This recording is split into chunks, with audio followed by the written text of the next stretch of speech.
Là, vous êtes de gros parvenus. Donc, c'est quand vous promenez dans l'élection des gens pour chercher la personne que vous voulez, genre, je ne sais pas quoi. Vous pensez qu'on est dans la jungle, le monde, c'est selon votre volonté et tout, quoi. Attendez, réveillez-vous, hein. Réveillez-vous, hein. C'est triste à dire, mais chez nous, en Côte d'Ivoire, non seulement on organise les élections, et puis on va venir encore s'y préoccuper de ce que les étrangers pensent de nos candidats, pensent de notre situation politique et tout ça. Genre, ils ont leur mot à dire, quoi. C'est triste, mais c'est la réalité, et ça dure depuis longtemps. Parce que quand il dit, nous sommes désolés pour 2010, et cette fois, nous sommes avec Gbagbo 2025. Ça veut dire quelque part, vous reconnaissez qu'en 2010, vous avez milité pour que le président Alassane soit en tête de la Côte d'Ivoire. Dieu sachant faire les choses aujourd'hui, il est président.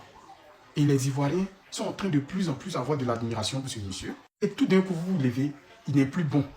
Maintenant, lui, que vous avez traité de xénophobe, lui qui n'est pas... Vous avez dit que Gbagbo n'est pas bon, que Gbagbo n'aime pas les étrangers. Tout d'un coup, comme ça, renversement des situations, finalement, c'est le président Alassane qui n'est pas bon, c'est Gbagbo qui est bon, donc vous allez le soutenir en 2025. Vous êtes qui même en fait, même pour mettre votre bouche nulle dans la politique de la Côte d'Ivoire? Vous êtes qui? Vous les qui? Le monde là, c'est pas selon votre volonté. Quand vous êtes content, vous décidez. Les Ivoiriens n'ont même pas le... Vous savez le nombre de personnes qui sont mortes dans cette crise en 2010 là. Vous savez les gens qui ont perdu leurs parents, les gens qui ont perdu leur papa à leur maman.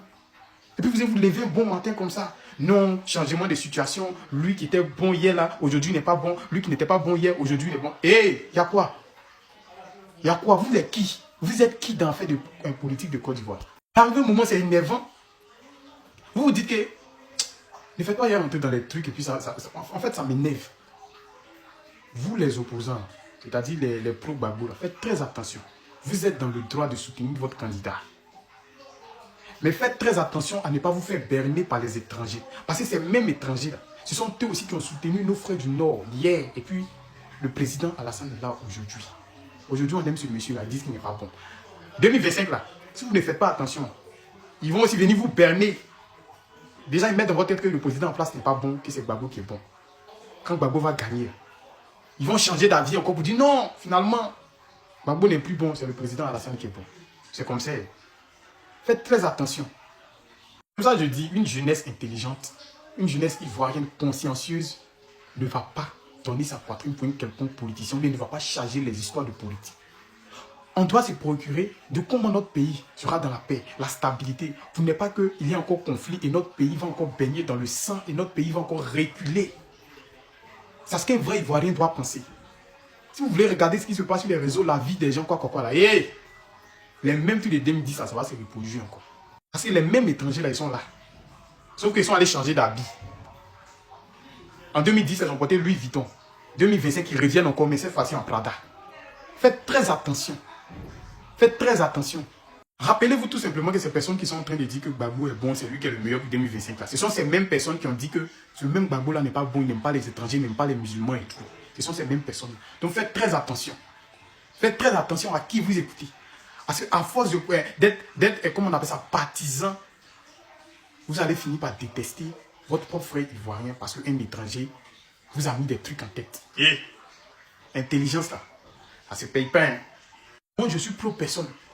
Je n'ai jamais voté et je ne pense jamais voter parce que ce n'est pas mes oignons. Moi je suis pro-Côte d'Ivoire. Mais si garde à vous, jeunesse ivoirienne, vous avez écouté les gens et que le pays là se mélange, nous tous, ça on a mis dans le ticket là, on s'assoit bien manger. C'est quand on est là crié là. Quand on va verser le sable dans la ticket, nous tous on s'assoit autour de la ticket, puis on va manger la ticket avec le sable. Vous comprenez, non?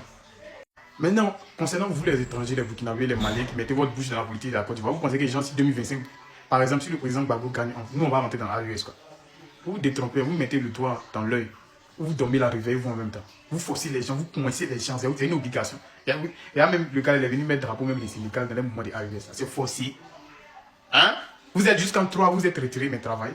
Pourquoi vous avez besoin d'encore plus de personnes? Pourquoi? Travaillez.